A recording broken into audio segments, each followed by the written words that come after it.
Hi, I'm Lisa Squire, Senior Communications Advisor for Alberta Health Services, and this is Health Matters. Joining me today is Cindy Mulrooney, and Cindy is a family support worker with the Building Blocks program here in Medicine Hat. Building Blocks is a home visitation program where people like Cindy come into homes and help families by providing information about parenting, community referrals, and child development and more. So welcome, Cindy. Good morning, Lisa. I understand today we're going to be talking about the importance of play in child development. So maybe we could start off by having you tell me, why is play so important for kids? Play is very important for children. It's a learning experience. It's very, very important in child development.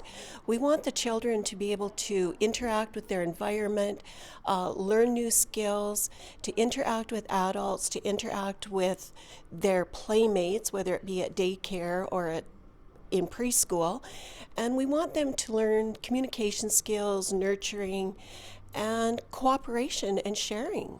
So the more we can play together, it's a safe environment for children to be in. And what is play like? What does play look like?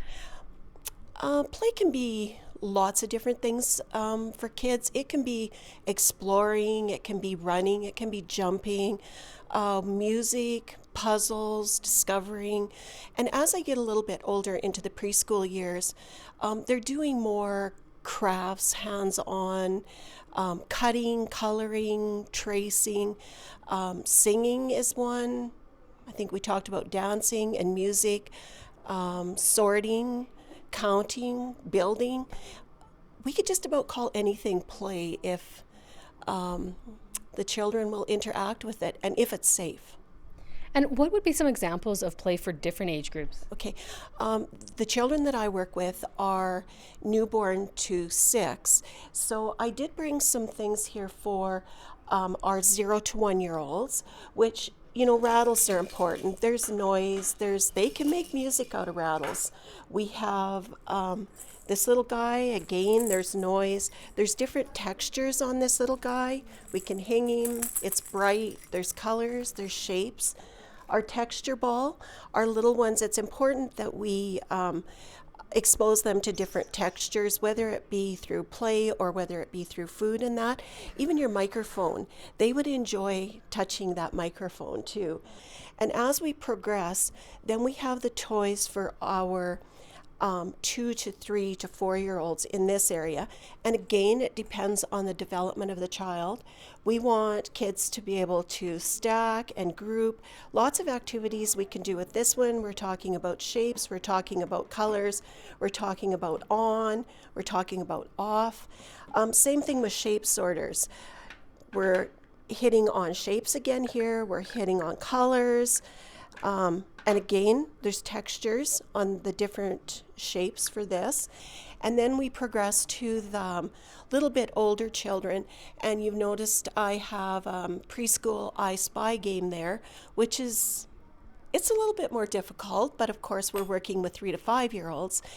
And lots of crafts. If we can get children to work with their hands, fine motor skills, creativity, problem solving, we've got paints, we've got crayons, we've got glue.